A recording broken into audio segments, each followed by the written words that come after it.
पहला सवाल, वो कौन सी नमाज है जो नबी पाक ने अपनी पूरी जिंदगी एक बार भी नहीं पढ़ी?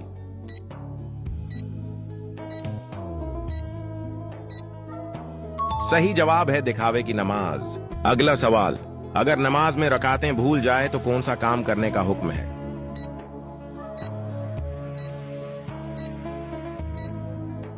सही जवाब है सजदा सहू करने का। अगला सवाल, जूते पहनकर नहाने वाले इंसान पर कौन सी मुसीबत होती है?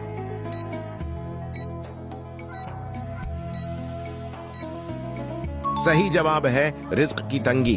अगला सवाल, हजरत मोहम्मद सल्लल्लाहु अलैहि वसल्लम के वालिद का क्या नाम है?